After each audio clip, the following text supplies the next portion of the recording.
A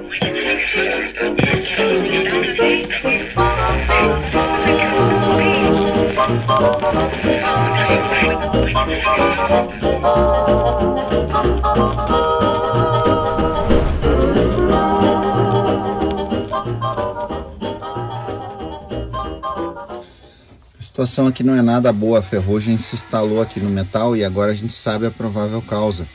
As pilhas, elas eram presas aqui, as pilhas grandes, né, originalmente, 4 pilhas grandes, eram presas aqui por 2 parafusos e é bastante provável que elas tenham vazado aí dentro, para causar esse estrago só nessa região aqui. Então, o que eu vou fazer aqui? Eu vou aplicar esse produto aqui, removedor de ferrugem, vou deixar ele trabalhar aqui e depois a gente vai lixar e ver a situação. Aí, se for necessário, a gente faz uma pintura por dentro para a ferrugem não voltar mais. Por fora, uma boa lavagem vai devolver a estética da caixa.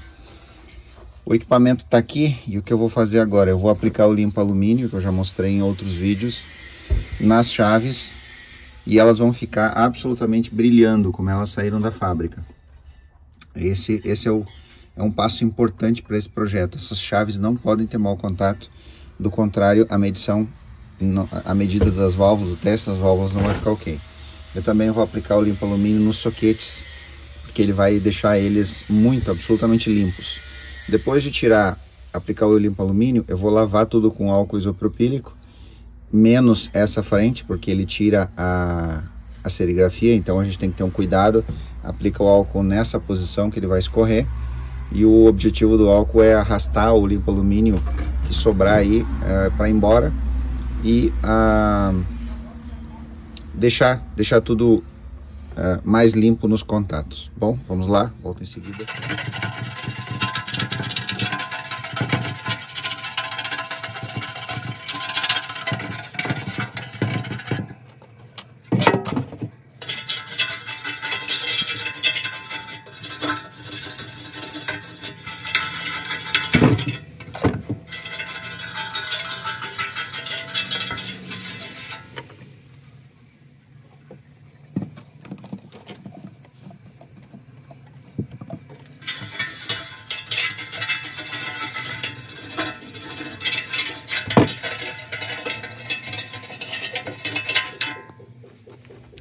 O limpa alumínio não ataca a serigrafia e deixa tudo brilhando. Mesmo aquela sujeira pesada que talvez lavando com água a gente não ia conseguir tirar, aqui tá voltando para a aparência de novo o instrumento. Bom, para remover o limpa alumínio eu não posso usar, logicamente, álcool isopropílico, porque ele ataca a serigrafia. Então depois, vou deixar ele atuar um pouco, depois eu vou colocar isopropílico só dentro dos contatos. Deixar escorrer para não atacar a serigrafia aqui.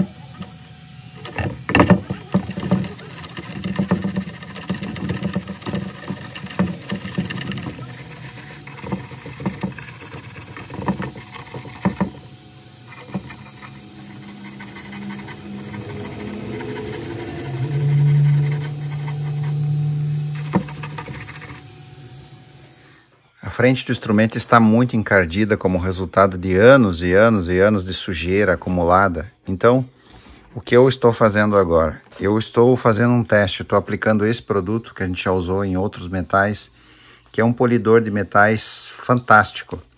Aí tá a marca, o Cadillac. Eu já fiz uma aplicação e olha o resultado já de uma primeira aplicação. Todo aquele encardido, toda aquela sujeira que você pode ver lá no primeiro vídeo, como isso aqui estava sujo, imagina, depois de décadas e décadas e décadas abandonado em algum lugar, a sujeira foi, e mesmo antes, quando estava sendo usado, sendo usado na eletrônica, provavelmente ele ficou exposto à sujeira. Mas olha só o resultado de uma primeira aplicação, a diferença que ficou o painel. Agora eu vou aplicar uma segunda vez e vamos ver o que vai acontecer. O resultado é muito bom. Aquele polidor de metais funciona mesmo. Estava muito encardida essa frente e a gente sabe que a única maneira que tem de limpar isso aqui seria desmontar completamente e lavar com água e sabão. Então isso é completamente inviável. A quantidade de ligações que tem aqui atrás inviabiliza esse processo. Não é como um rádio que a gente consegue desmontar e remontar, um rádio valvulado, né, e remontar novamente. Então foi uma tentativa. Na primeira aplicação eu notei que a sujeira ia se soltando. No rótulo do produto ele diz que é para se certificar que a superfície está absolutamente limpa e depois aplicar o produto. Claro que ele é um polidor para a linha automotiva, ele não é para isso. Então ele contém umidade, né? Então o que eu vou fazer agora aqui, eu vou esperar um pouquinho, eu fiz 2 aplicações e vou aplicar um secador de cabelo no morno e vou deixar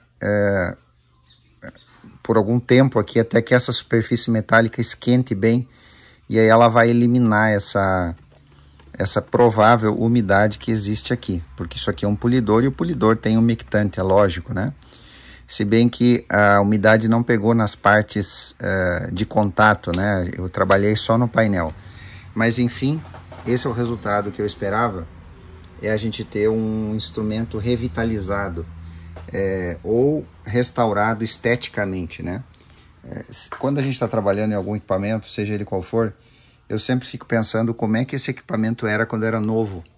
Quando o colega técnico entrou na loja, lá nos anos 1960, e viu esse instrumento, provavelmente ele deve ter visto a propaganda do instrumento em alguma revista de eletrônica da época, vai saber qual, talvez Antena ou qualquer outra, e ele foi na loja, então, talvez tenha comprado até pelo correio, pode ser, a venda por correspondência, ela é mais antiga do que a maioria dos jovens sabe, mas é provável que tenha sido essa visão que o colega técnico viu quando resolveu comprar esse aparelho. A parte da caixa, a parte metálica, estava muito prejudicada, porque houve vazamento de pilhas que chegou a corroer o metal. Então, como eu mostrei no take anterior, eu apliquei o removedor e consegui remover a ferrugem que tinha ali. O metal ficou marcado, né? Dado o quanto ele havia sido corroído. E apliquei um preto na parte interna para garantir que umidade futura não venha a enferrujar de novo. E na parte de fora eu tomei a decisão de deixar original, como ele veio da fábrica. Eu apenas tirei aqui, ó, onde pegou a ferrugem, eu raspei e apliquei já agora o revitalizador de metais, que deu uma visão um pouco melhor para o instrumento.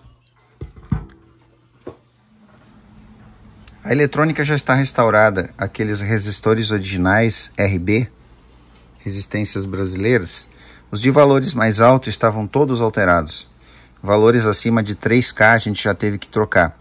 Eu usei esses resistores modernos com tolerância de 5%, 1 watt 5%, que na verdade nem precisava ser 1 watt aqui, mas como a gente tem bastante deles, então eu já substituí aqui os que estavam alterados, os de valores baixos estavam ok, então a gente não tem por que trocar, eles estão ok, mas os que estavam alterados, quanto mais alta a resistência dessas resistências aí, a resistência ôhmica, né,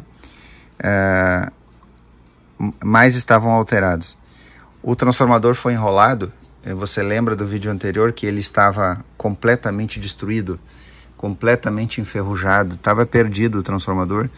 Então eu levei lá no colega que enrola um outro ferro parecido com o original, e ele usou um pouco do ferro do original e um pouco do ferro, a maioria do ferro que eu levei, e enrolou o transformador. Exatamente, ele desmontou aquele que estava comprometido, enrolou um idêntico àquele outro. Claro que a gente vai ter que validar essas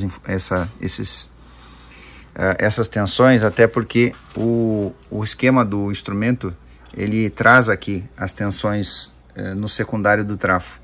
Então vai ser bastante fácil ligar o instrumento e testar se essas tensões realmente estão ok. Ele está dimensionado para 110 volts AC. A gente sabe que hoje não tem mais 110, é 127, mas aqui na bancada nós temos 110. Então ele vai entrar 110 aqui, e se caso tiver alguma variação de tensão na bancada, dá para colocar o variac aqui, injetar exatamente 110 e testar para ver se a relação de transformação aqui ficou ok. Creio que sim, porque ele disse que fez um clone do original, então o transformador está aí. O galvanômetro já está no lugar, que eu mostrei aí no vídeo anterior. Se você não assistiu, tem um vídeo de unboxing aí, o último vídeo aí que tem no canal, onde eu mostrei esse galvanômetro que chegou, que voltou lá do colega Pimenta e agora está funcionando. Agora a gente tem uma última etapa, que é tratar dessa ligação de pilhas que ele tem aqui. Originalmente ele usava 4 pilhas grandes pelo desenho. E a forma como essas pilhas eram presas era esse suporte que vinha com 2 parafusos longos, e ele imprensava as pilhas aqui contra o metal. O que é esquisito é que, provavelmente, ao que parece, os fios eram soldados nos polos das pilhas. São esses aqui os 3 fios. Dá para ver aqui pela ponta que realmente eles sofreram aqui o ataque do óxido da pilha. Então o que eu imagino que aconteceu nesse instrumento foi que ele foi esquecido em algum lugar, provavelmente quando ele caiu em desuso.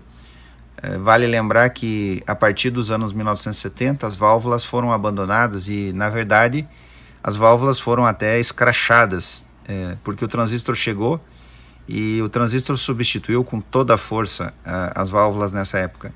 Então tem até uma frase antiga que eu já ouvi de colegas veteranos, que nessa época as pessoas diziam assim: válvulas, cruz credo, quero distância disso.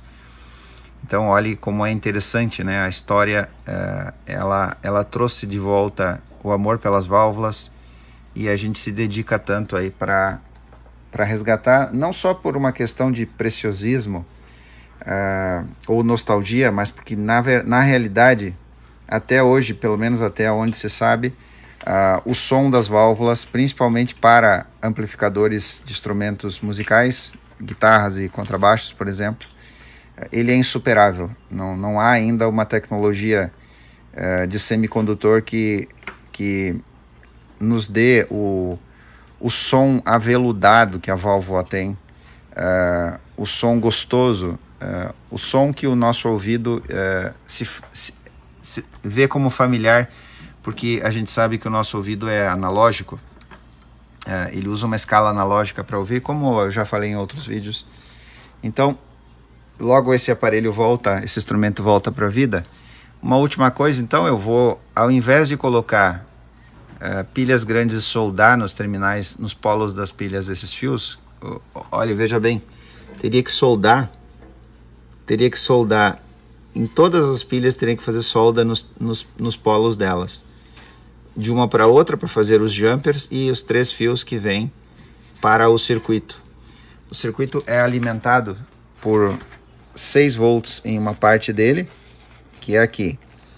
Aqui é o terminal para teste de impedância, está escrito ohms ali, né? O terminal negativo das pilhas vai para a garrinha lá, para o plug banana de impedância.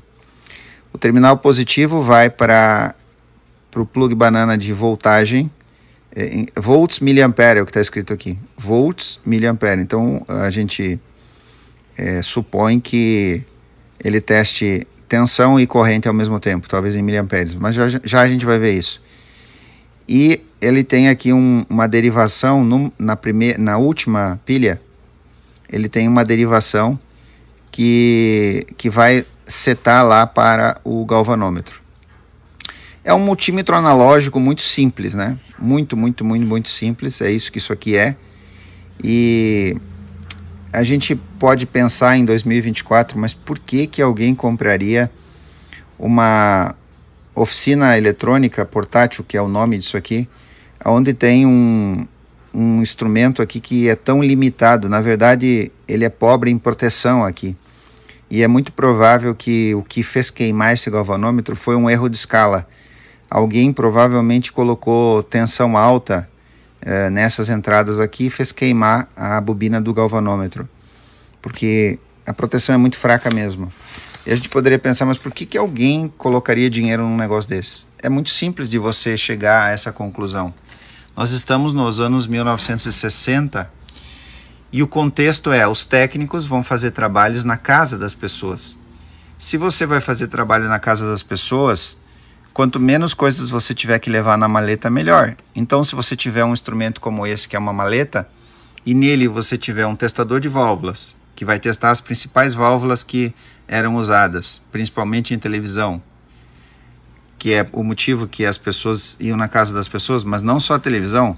Lembra que nessa época existiam as radiovitrolas, que eram móveis, né? Rádios vitrolas de móvel não podem ser transportadas, assim como televisores. Então, precisava testar válvulas de rádio aqui também.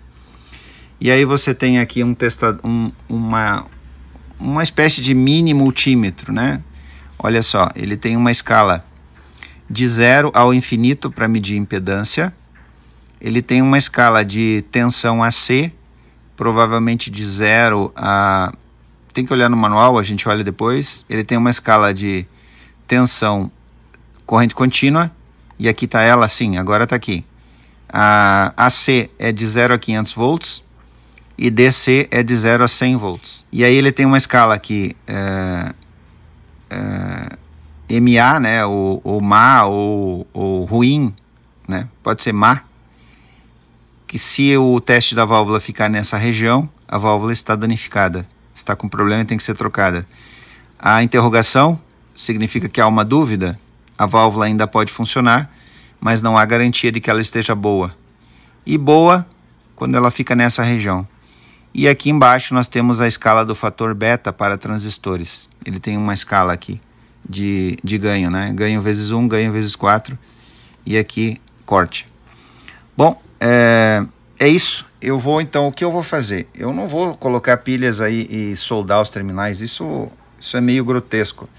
Então, como a gente não vai usar esse instrumento, o objetivo, essa parte aqui de multímetro e testador e voltímetro CA e CC, eu peguei um soquete de 4 pilhas pequenas, do tipo AA, e eu vou colocar esse soquete aqui, porque aí eu não tenho que soldar as válvulas, ou melhor, as pilhas, e eu vou prender o soquete exatamente com o suporte original, como ele veio da fábrica, só que vai ficar o soquete aqui.